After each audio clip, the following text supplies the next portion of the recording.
출애굽기 2장 15절 말씀. 바로가 이 일을 듣고 모세를 죽이고자 하여 찾는지라 모세가 바로의 낯을 피하여 미디안 땅에 머물며 하루는 우물 곁에 앉았더라. 아멘.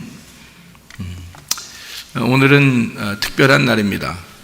우리가 예수님은 항상 우리에게 마음 가운데 부활이 되시고 어느 날이 예수님이 부활하셨다 그것만 있는 게 아니라 우리의 마음 안에 늘 예수의 부활이 있어야 되고 예수님은 살아나신 하나님이십니다.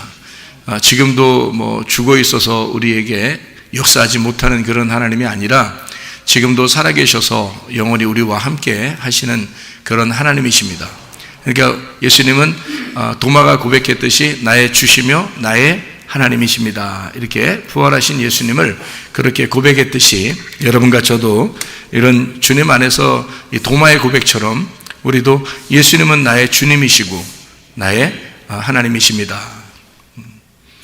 주인이라는 말 그리고 하나님이라는 말은 아주 그 아래에 있는 게 아니라 높이 계신 분을 말하는 거잖아요. 그러면 예수님이 항상 우리에게 그렇게 오셨나요? 그렇게 오시지 않았죠. 예수님이 이 땅에 오실 때는 종으로 오셨죠. 그런데 예수님이 주인이 되신 거죠. 부활하고 난 다음에. 왜 종으로 오셨죠? 우리들 때문에 뭐에 매여 있는 종인 우리들을 위해서 예수님이 이 땅에 세상에 가둬져서 매여져서 이 땅에 오셨단 말이에요. 그리고 십자가 못 박혀 돌아가신 것은 그 종의 모든 멍에를 다 말살하고자 그렇게 주님이 십자가 못 박혀 돌아가셨죠. 그러고 난 다음에 이제 부활하셨습니다. 더 이상 매일 필요가 없죠. 매일 필요가 없어요. 그래서 그거를 뭐라고 그러냐면 종에서의 자유다 이렇게 말하는 것입니다. 그러니까 한마디로 말하면 부활이라는 말이 다른 말로 말하면 무슨 말이겠어요? 자유라는 말입니다. 자유. 진정한 자유가 우리에게 오면 그것을 우리의 마음 안에 있는 부활이라 이렇게 말하는 것이죠. 그러니까 우리가 뭐에 매여 있다면 아직도 뭐에 매여 있다면 우리는 죄의 종이고요. 우리가 그리스도 안에서 우리가 그 죄의 종에서 벗어나게 됐다면 자유하게 됐다면 우리는 부활한 것입니다. 그러니까 예수만 부활하면 우리하고 무슨 상관이 있어요? 예수님도 부활했고 우리도 부활할 것을 믿어야죠. 그죠? 그러니까 우리도 우리 마음 안에서 부활해야 된다는 거죠. 그럼 그 부활이라는 게 뭐예요? 종에서의 매여 있는 데서의 자유다. 이것을 부활이라 그러니 우리도 죄의 종에서 그 멍에를 끌어내고 우리가 자유해야 된다. 그건 우리도 예수의 부활이 우리 속에 들어온 거죠. 그러니까 예수만 부활한 게 아니라 내 속에도 부활해야 된다. 그러니까 우리는 예수님만 축하하는 그런 사람들이 많아요. 부활 그러면 예수님 부활하셨다 그러면서 막 축하한다고요. 근데 물론 축하하죠. 당연히 예수님 2000년 전에 이미 부활하셨고 승천하셔서 이미 하나님 보좌 우편에 계시고 하나님이 되셔서 그분 우리를 통치하시는 왕이시고 만왕의 왕이 되시고 만주의 주가 되시는 하나님이십니다. 그 예수님이. 근데 그 예수님이 우리 안에 들어오셨느냐 그거죠. 우리 안에 들어와서 나를 내 죄의 멍에를 끌어주고 진짜 내 속에서 나의 왕이 되시고 나의 주인 되셔서 나는 참으로 예수님 안에서 자유하냐? 나는 예수 안에서 부활했느냐? 예수는 부활했는데 나는 부활했느냐 그거죠. 그러니까 우리 속에서 부활이 일어나려면 뭐가 있어야 된다? 자유가 있어야 된다. 진정한 자유가 부활이다. 죄의 멍에를 메고 있던 우리들, 죄의 종으로서 아직도 살아가고 있는 우리들에게 이것에서 벗어나게 하는 것, 이거를 자유, 그것을 부활이라 그런다. 그러니까 부활이라는 단어하고 자유라는 단어가 다르니까 그러니까 우리는 다르게 생각을 한단 말이죠. 어떤 면에서는 사실 같은 거 아닙니까? 자유라는 말하고 부활이라는 말이 같은 거죠. 왜냐하면 종에 매여 있는 게 어떤 상태에 우리가 죽어 있는 상태잖아요. 사단에게 매여 있는 상태고 죽어 있는 상태잖아요. 어디에 가둬져 있는 감옥에 갇혀 있는 상태잖아요. 그럼 여기에서 풀어진다, 벗어난다 그러면 그건 부활한 거죠. 살아난 거죠, 그죠? 그러니까 죽어 있는 내 상태에서 살아나는 거죠. 뭘 우리가 어떻게 할 때 살아나요? 요한복음 5장 25절에 보니까 죽었던 너희가 살아나리라. 죽었던 너희가 살아나리라. 그러니까 우리는 죽어 있는 상태에서 살아나는 거죠. 그러니까 우리는 말씀을 들으면 살아난다 이렇게 되어 있잖아요. 지금 시대에 우리가 어떻게 살아나요? 하나님 말씀 듣고 살아나는 거죠. 그죠? 예, 하나님 말씀 들으면 우리가 살아난다 이렇게 되는 거죠. 그러니까 예수님이 요한복음 11장 25절에 뭐라고 말했냐면 나는 부활이요 생명이니 나를 믿는 자는 죽어도 살겠고 살아서 나를 믿는 자는 영원히 죽지 아니하리라 그랬잖아요. 이것을 네가 믿느냐 그랬죠. 살아서 나를 믿는 자는 영원히 죽지 아니하리라. 그러니까 죽어 있었던 내가 예수를 믿고 살아났더니 그가 예수를 믿고 살아난 이것을 계속 그 믿음을 유지하고 있으면 영원히 죽지 아니하리라. 그럼 뭐가 우리를 살린다는 거예요? 말씀이 우리를 살린다는 얘기죠. 그러니까 어떤 예수의 부활을 우리가 물론 축하합니다. 예수의 부활을 축하합니다. 그러나 그 예수의 부활하신 예수가 내 속에 들어와 있느냐? 부활하신 예수가 나를 진짜 부활시켰느냐? 나를 진정으로 자유하게 했느냐? 이거죠. 그게 더 중요한 거죠. 어떻게 보면. 그죠? 예수의 부활은 당연히 있는 거고, 이제 그 부활이 내게 있느냐 하는 거죠. 그 자유가 내게 있느냐 하는 거죠. 예수님이 이 땅에 계실 때요, 뭐에 가두어져 있었습니다. 어떻게 가두어져 있었냐면, 말씀이 육신이 돼서 이 땅에 오셨거든요. 잘 생각해 봐요. 말씀이 육신이 돼서 오셨다. 요한복음 1장 14절의 말씀입니다. 말씀이 육신이 돼서 오셨을 때는 말씀이 원래 말씀이라고 하는 건 자유해요. 이렇게 뭔가 이렇게 억압되어 있는 거예요. 말씀이라는 게. 말씀이 하나님인데 어떻게 억압되어 있겠습니까? 말씀이 하나님이고 말씀은 자유한 거죠. 당연히. 그런데 말씀이 육신으로 왔다네요. 육신으로 왔다는 말은 말씀이 어디에 가두어져 있다는 얘기예요?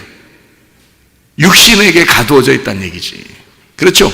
말씀이 육신에게 가두어져 있으니까 어떤 감옥에 갇혀 있는 거예요? 육신이라는 감옥에 갇혀 있는 거라고요. 말씀이라는 하나님이 예수 그리스도가 육신이라는 감옥에 갇혀 있는 거라고요. 자, 가두어져 있다가 이분이 진짜 자유한 날이 왔어요. 진짜 해방되는 그 육체의 감옥에서 해방되는 날이 왔다고요. 언제? 십자가에서 죽으실 때. 십자가에서 죽으실 때 다 이루었다 하고 숨을 거두니 그 숨을 거뒀더니 진짜 거두었어요? 숨이 거두어져가지고 어디 밑으로 막 땅으로 꺼져버렸나요? 그래서 어디 땅 속에 막 지옥에 막 갇혀버렸나요? 아니면 어떻게?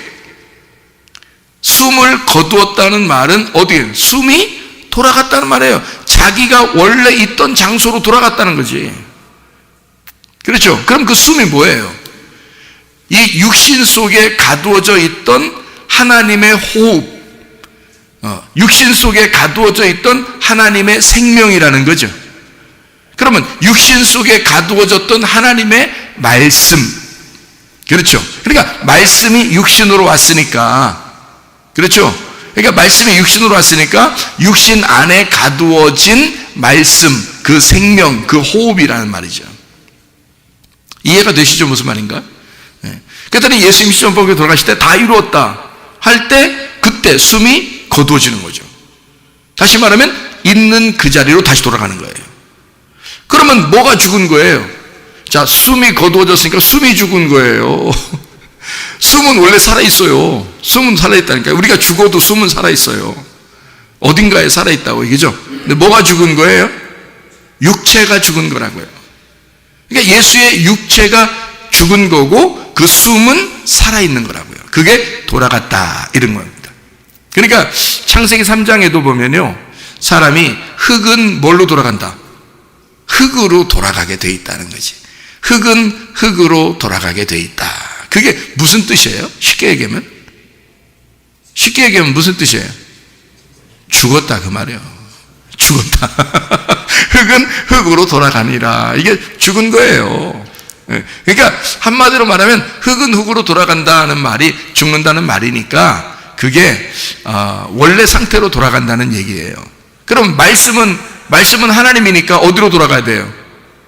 하나님에게 돌아가야 되는 거예요. 그렇죠? 그러니까 말씀은 말씀대로, 흙은 흙대로 이게 나누어지는 것을 죽음이라 그렇게 말하거든요. 그런데 예수님의 육체는 원래 몸이지 육체라고 말하기는 어렵습니다.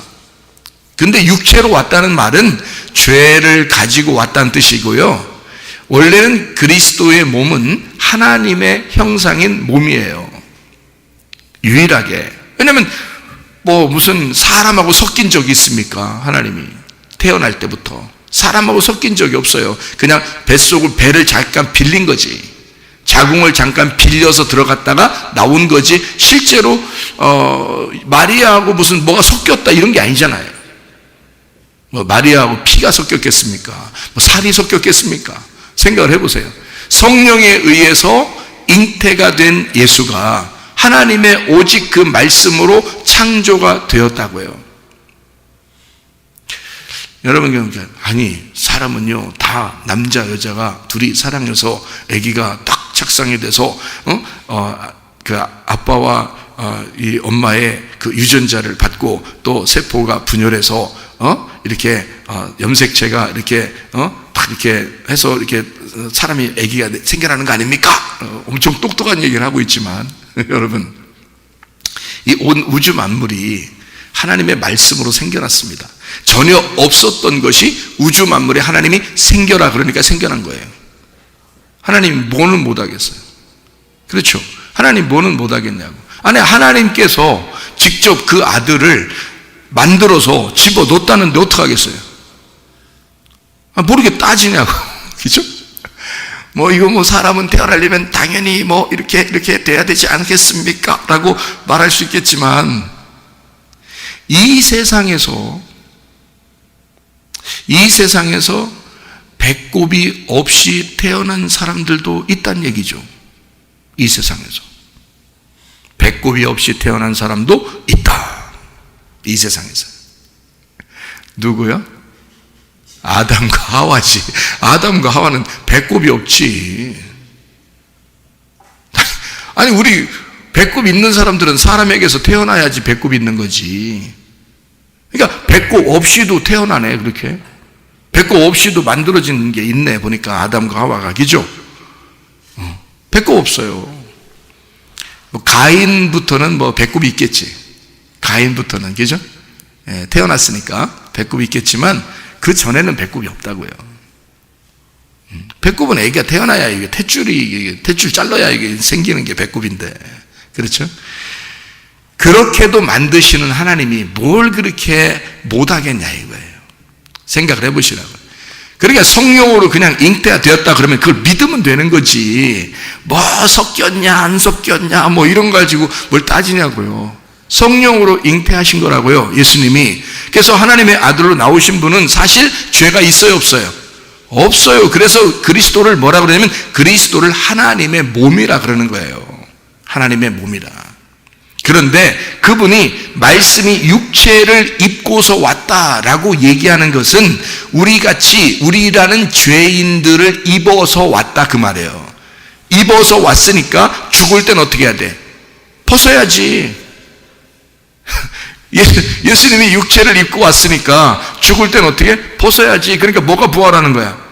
원래 그 본 모습인 예수, 말씀이라는 그분, 하나님의 몸이 부활하는 거죠. 그래서 예수의 몸은 원래 인간하고 달라서 인간은 흙은 흙으로 돌아가게 되어 있잖아요. 근데 예수님은 어디서 왔다고? 흙으로 온 게 아니라 하늘에서 내려오신 거 아니에요. 하나님이 그냥 말씀으로 잉태가 되신 거 아니야. 그러니까 어떻게? 하늘로 다시 올라가야지, 그 몸까지. 아니, 생각을 해보시라고요. 여러분이 지나가는 사람한테 침 탁 뱉으면 기분 좋아 안 좋아해요? 지나가는 사람이 그럼 여러분에게 얼굴에다 침 탁 뱉었어. 기분 좋아 안 좋아? 안 좋지. 미쳤나 그러죠, 그죠?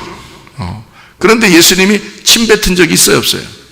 사람에게 있어요. 눈 소경인 사람에게 침 딱 뱉어가지고 진흙을 딱 해서 침 뱉은 거 가지고 탁 낫게 해주고 그런 게 있어요. 그럼 그 소경이 더럽네 진짜 이렇게 했어요, 안 했어요? 안 해요. 왜? 그 침은 거룩한 침이니까. 그 침은 하나님의 말씀에서 나온 침이니까, 거룩한 거니까, 자기를 살리는 침이란 말이에요. 여러분 생각해 보시라. 그러니까 예수님은 죄가 있어서가 아니라 죄가 없는데 육체로 오셨다고 성경에 말하는 거고, 그분은 하나님의 몸으로 이 땅에 나오신 분이라고요. 분명히 우리가 인정을 해야 된다고요. 근데 그분이 십자가 못 박혀 돌아가시면서 내 모든 죄를 이제 너희들의 모든 죄를 다 용서했고, 내가 너희들을 위해서 죽었다, 다 이루었다, 빚을 다 갚았다, 이렇게 얘기하는 것은 아버지가 마치 그 아들의 죄를 대신 짊어지는 그 아버지의 마음을 얘기하는 거잖아요. 죄가 없지만, 아버지가 죄진 게 아니라 아들이 죄졌는데 아들의 죄를 아버지가 대신 짊어진 거 똑같은 거죠. 빚은 아들이 졌는데 아버지가 대신 빚을 갚아줘. 똑같은 거죠. 우리가 죄를 졌는데 예수 그리스도가 빚을 갚아준 거죠. 다 이루었다. 그러니까 예수가 그 죽으심은, 그래서 그 몸이요, 없어지는 게 아니라고요. 인간의 몸은 다 없어져서 흙으로 다 가요. 육체니까. 죄인의 몸에서 태어난 거니까. 선악과를 먹은 아담과 하와에 의해서 계속 태어났잖아, 우리가. 그러니까 죄인의 몸에서 태어난 죄인들이란 말이에요. 그러니까 우리는 육체를 입었다고. 그런데 예수 그리스도는 육체를 덧입고 옷처럼 입으시고 오셨다고 하지만 예수의 원래 몸은 거룩하신 분이라고요. 그래서 그 몸은 그대로 부활하시는 겁니다. 그리고 그 몸이 그대로 승천해버리는 거예요. 그게 성경에 나와 있으면 믿는 거예요, 우리가. 예수님이 부활하셨다, 그렇구나. 그리고 승천하셨다, 그렇구나. 이렇게 인정하는 거죠, 우리가. 근데 인간들은 어떻게 해요? 흙은 흙에서 왔으니까 흙으로 돌아가. 다시 말하면 육체는 육체대로 죽어야 돼, 그 말이잖아요. 그죠? 육체는 육체대로 죽어야 돼. 뭐가 있어야, 살아 있어야 돼, 네 속에. 육체는 육체대로 죽어야 되고, 너는 뭐가 살아 있어야 돼? 말씀이 살아 있어야 돼. 말씀이 네 속에서 살아 있어야 돼. 그래야 그게 산 사람이야. 육체대로 살면 너는 산 사람이 아니라 죽은 자야. 그러니까 육체대로 살지 말고 네 속에 하나님의 말씀이 살아있도록 해야 네가 산 사람이다, 그런 말이죠. 그러니까 그 부활이, 그 삶이라는 게 내 속에 들어와 있어야 된다는 거죠. 그래야 내가 부활에 동참하는 자가 되는 거지. 예수님이 부활했다고 나하고 무슨 상관이 있어요? 내가 예수님의 부활과 하나가 돼야지. 내가 예수님의 부활에 내가 동참을 해야지. 그게 중요한 거 아니겠습니까? 그러니 나의 육체가 십자가에서 죽고 예수가 죽으실 때 나도 죽었다라고 하는 것을 확실하게 인정하고, 그리고 그 말씀이 살아나셨다라고 하는 것을 확실하게 인정할 때 나도 말씀 안에서 살아난다는 것입니다. 그것이 우리의 속에서의 부활이고 진정한 자유다. 종으로부터의 자유. 자, 우리가 오늘 출애굽기 2장 15절을 말씀을 읽었습니다. 어떤 얘기예요? 모세가 사람들, 이제 이스라엘 사람들끼리 싸우니까 뭐라고 그러냐면, 왜 우리 동족끼리 싸우냐 그래요. 그럼 모세 마음에는 니네 싸우면 좋겠다, 싸우지 말아야 된다, 그 말이에요. 싸우지 말아야 된다, 그 말이죠. 근데 그 일전에 그 이스라엘 사람들끼리 싸우기 전에 누구하고 싸웠냐면 이스라엘 사람하고 애굽 사람하고 싸운 거예요. 이스라엘 사람하고 애굽 사람하고 싸웠거든요. 그랬더니 거기서 어떻게 했어? 모세가 이스라엘 사람 후드로 패버렸어요? 아니면 애굽 사람을 죽여버렸어요? 애굽 사람을 쳐서 죽여버렸어요. 그리고 땅에 묻어버렸어요. 아무도 모르겠지, 이렇게 생각했어요. 그랬더니 누가 본 사람들이 있어. 이스라엘 사람들이 본 거야. 그래서 다음날 보니까 이스라엘 사람들이 싸우는 거예요. 그래서 모세가, 니네 왜 싸워? 내가 애굽의 왕자지만 너희들이 싸우는 거는 좋지 않은 것 같아. 왜 같은 동족끼리 싸우냐? 왜냐면 모세는 어릴 때부터 애굽의 왕자로 자라났지만 자기 마음속에는 뭐가 있어요? 하나님을 알고 있다고요. 그래서 자기는 이스라엘 백성이다, 나는 이 동족들을 위해서 살아야 되는 사람이다, 이런 마음이 항상 있었다고요. 그런데 이스라엘 사람들이 싸우니까 니네가 왜 싸우냐 이렇게 하는 거죠. 그랬더니 이스라엘 사람 그 중에 아마 봤는가 봐요. 소문도 났는가 봐요. 아니 애굽 사람 쳐 죽이던 이제 오늘은 이제 나 죽이려고 그러는 게 아니라 이렇게 얘기하는 거예요. 그러니까 모세가 아이고 들통났다, 큰일 났다, 그래서 도망갔다는 거예요. 출애기 2장에 보면 도망갔다고 나오는 거고, 그죠? 히브리서 11장에는 뭐라고 나와요? 왕의 자리를 버리고, 그가 육체의 삶을 버리고 그가 광야로 하나님의 일을 위하여, 하나님을 생각하기 위하여 떠나갔다는 거예요. 그러니까 믿음으로 모세가 이제 왕이 될 수 있는 그 자리에서 그것을 버리고 광야로 도망갔다, 떠나갔다는 거죠. 근데 출애굽기에는 뭐라고 나오냐면 무서워서 도망간 것처럼 이렇게 나와 있습니다. 근데 히브리서 11장에는 여러분이 읽어보시면 알지만, 모세에 대해서 읽어보면 알지만, 이 히브리서 11장에는 모세가 무서워서 도망갔다고 하지 아니하고 그가 왕권을 버리고 갔다, 이렇게 써놨단 말이에요. 자, 어떤 게 맞을까요? 어떤 게 맞는 거예요? 네, 둘 다 맞는 거예요. 둘 다 맞는 거예요. 모세는 무서워서 도망갔을 수도 있겠죠. 그런데 하나님은 우리에게 모세를 뭐라고 평가하시는 거예요? 자기의 왕좌를 버리고 떠나갔다, 이렇게 하나님은 평가하신단 말이에요, 모세를. 히브리서에. 그렇죠? 자, 그러면 모세가 애굽 사람과 이스라엘 사람이 둘이 이렇게 싸울 때 누구를 쳐 죽였다고요? 누구를 쳐 죽였어요? 애굽 사람을 쳐 죽였어요. 성경에 왜 그런 걸 기록해 놨겠죠? 성경에 왜 이런 걸 기록해 놨어요? 기록 안 하면 안 되나요? 기록을 해 놨어요. 왜 기록을 해 놨을까요? 아하, 거기에 있는 애굽 사람은 누구를 설명하려고 있는 거다? 모세를 설명하려고 있는 것이다. 애굽 사람과 이스라엘 사람이 싸우니까 거기에서 애굽 사람을 쳐 죽여 땅에 묻은 것은 흙은 흙으로 돌아가 네가 태어나 지금까지 왕자로서 살아갔던 네 삶을 쳐 죽이고 거기서 땅에 묻고 너는 떠나가야 된다. 애굽 사람이었던, 지금까지 애굽 사람으로 살아왔던 모세는 그날 죽는 겁니다. 그날까지 애굽 사람으로 살아왔던, 자기가 왕자로서 왕으로서 살아왔던 그 삶을 그날 끝내는 거예요. 그때가요, 뭐 10살, 20살 먹은 그런 애들 얘기가 아닙니다. 40살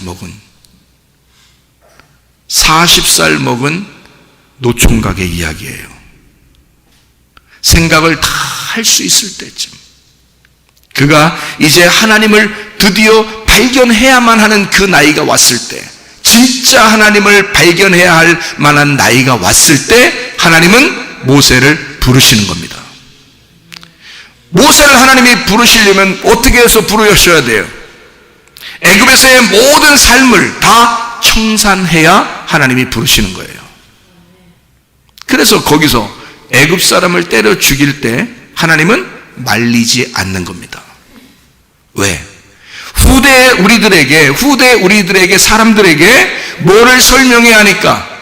모세라는 사람이 애굽에서 자라나서 40년 동안 이 땅에 자라났던 그 모세가 그날 죽어야 한다는 것을 우리에게 설명하고 싶으니까 하나님이, 그래서 그날 애굽 사람을 죽이고 드디어 모세는 하나님의 사람이 되기 위하여 떠나가는 겁니다.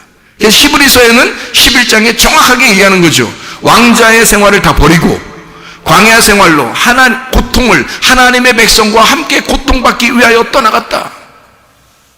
고통을 자초했다라고 나는 거죠. 자, 이 세상에서의 부귀 영화를 버리고 고난으로 들어갔다, 그 말입니다. 자, 왜 고난으로 들어갔을까? 그냥 돌아간 게 아니에요. 모세가 그냥 막 떠나간 게 아닙니다. 뭐가 있었으니까 떠나간 거예요. 뭐가 있었어요? 이스라엘 백성들끼리 싸울 때 모세가 니네 왜 싸우냐? 그러니까 어떻게 해요? 네가 뭔데 우리한테? 그러냐? 아니, 왕자한테 말해요. 왜 왕자입니다. 왕인데, 이제 왕이 될 사람이에요, 모세가. 그런데 그 왕에게 뭐라 그러냐면 네가 뭔데 우리를 판단하느냐, 우리를 재판하느냐. 지난날 어제 죽인 그 애굽 사람이 네가 알지 못하느냐. 우리도 다 안다. 이제 우리까지 죽이려고 하느냐. 뭐 이러는 거죠. 다 안다는 얘기예요. 모세가 드디어 들통났다는 말은, 자, 들통났다. 다 옷이 벗겨졌다. 나 다 까발려졌다. 이제 큰일 났다. 나 들켰다. 이런 말 아닙니까? 아이고, 나 이제 벌거벗은 것이 들통났구나. 나 벌거벗은 것이 이제 들켰다. 이런 말 아니에요? 그러니까 무엇이 그의 옷을 다 벗겼으며 무엇이 그를 들통나게 만들었느냐 이거예요. 이스라엘 사람과 이스라엘 사람의 싸움이에요. 다시 말하면 하나님의 말씀이, 그 율법이 이스라엘이 모세를 정죄한 것입니다. 그러니까 이 모세가 율법의 정죄함을 듣고 떠나가는 거죠. 여러분, 하나님의 율법이 여러분을 정죄할 때 그것은 어떤 면에서 하나님의 입장에서는, 광야에서 기다리는 하나님의 마음에서는 그것이 여러분에게 축복이라는 거죠. 이스라엘 사람들이 둘이 얘기하면서 하는 말이, 모세야 네가 우리를 재판하려고 하느냐, 어제 죽였던 그 애굽 사람 우리가 다 봤는데 네가 우리까지 죽이려고 하느냐, 이런 정의로운 말을 갑자기 모세가 들었을 때 얼마나 깜짝 놀랐겠냐 이거예요. 그런데 그 깜짝 놀란 그 말을 들은 것을 하나님이 다 보셨지 않겠습니까? 그것이 모세에게 축복이었다는 거죠. 여러분에게 하나님의 말씀이 들려질 때에, 여러분, 하나님의 말씀이 여러분에게 들려질 때 말입니다, 여러분의 가슴을 찢어내고 하나님의 말씀이 여러분의 가슴을 갖다 후벼 파고 여러분의 옷을 벗길 때 그게 축복이라는 거죠. 아, 내가 죄인이구나, 내가 이런 사람일 수밖에 없었구나, 나는 죄의 종이구나, 나는 이렇게 살 수밖에 없는 인간이었구나 라고 하는 것을 내가 다 까발려지고 알게 될 때, 그게 여러분을 정죄해서 죽이려고 하는 거예요? 여러분을 살리고 싶어서 그런 거예요? 여러분을 살리고 싶어서 그런 거란 말이에요. 광야에서 기다리는 진짜 하나님은 애굽에 있었던 이 모세를 끌어내고 싶었던 겁니다. 애굽에 있었던 이 모세를 애굽 사람과 함께 죽게 하고, 그리고 이 모세를 하나님의 백성으로 끌어내고 싶었던 거예요. 한마디로 말하면 내가 왕이다, 내가 왕자다 하고 있었던 그 애굽에서 광야로 끌어내서 모세를 거지 만드는 것입니다. 심령이 가난한 거지, 애통하는 거지, 마음이 그래서 짓눌려서 온유한 거지를 만들어 버리는 거예요. 뭘 주려고요? 모세에게 하나님이라는 천국을 주고 싶어서. 하나님이라는 천국을 심령이 가난하지 않으면 줄 수가 없으니까. 그래서 하나님이라는 천국을 주고 싶어서, 다시 말하면 애굽에서 죽어 있었던 모세를 하나님이 부활시키기 위해서 광야로 끌어낸단 말입니다. 그 속에, 마음속에 죽어 있었던 그 마음을 하나님이 살려내기 위해서, 진짜 하나님을 만나게 하기 위해서 하나님은 모세를 애굽에서 죽게 하고 그리고 광야로 끌어낸다. 광야에서 부활시키기 위해서 그러십니다. 여러분은 혹시 죄의 종 아닙니까? 이 세상에 육체에 매여서 육체라는 그 옷을 입고 계속 그 옷을 겹겹이 껴입는, 우리가 그렇게 죽어 있는 자가 아니냐 이거야. 내 속에 말씀이 살아서 움직여야 되고, 내 육체가 벗어져서 내 말씀이 살아 나와야 되는데, 부활해야 되는데, 육체를 계속 껴입어서 죄의 종으로, 도박의 종으로, 음란의 종으로, 유혹하는 그런 종으로, 담배의 종으로, 술의 종으로, 음란의 종으로 이렇게 우리가 살아가고 있는 것은 아닌가? 나의 자존심의 종으로, 고집의 종으로, 교만의 종으로 살아가고 있는 것은 아닌가?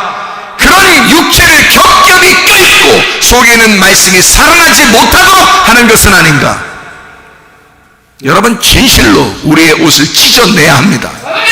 우리는 죽어야 합니다. 육체로 죽어야 그리스도의 말씀이 살아 부활하는 것이죠. 여러분의 마음속에 진정한 부활이 있기를 소원합니다. 우리 하나님 아버지, 사랑과 은혜를 감사를 드립니다. 아버지 하나님, 우리는 예수의 부활만 축하하는 그런 사람들이 얼마나 많은지 모릅니다. 그러나 하나님 우리의 속에서 진정한 부활이 있게 도와주시옵소서. 내 속에 바로 왕의 후계자로 있는 왕의 그 왕자의 자리를 내려놓고 그리스도 예수를 진정으로 만나 하나님 나의 왕자가 될 수 있도록 인도해 주시옵소서. 하나님 우리를 그리스도 예수에게로 인도하시기를 원하시는 주님, 나의 육체를 찢어내고 하나님의 말씀이 부활하여 살아나기를 원하시는 그 주 예수 그리스도 앞에서 진정으로 자유한, 진정으로 부활된 하나님의 백성들이 다 되게 도와 주시옵소서. 주님께서 너를 복주시고 너를 지키시기를 원하며, 주님께서 그분의 얼굴을 내게로 향하사 내게 은혜 베푸시기를 원하고, 주님께서 그분의 얼굴을 내게로 향하사 내게 평강 주시기를 원하노라. 이제는 우리 주 예수 그리스도의 은혜와 하나님의 사랑과 성령의 교통하심이 교회와 가정에 영원토록 함께 할지어다. 아멘.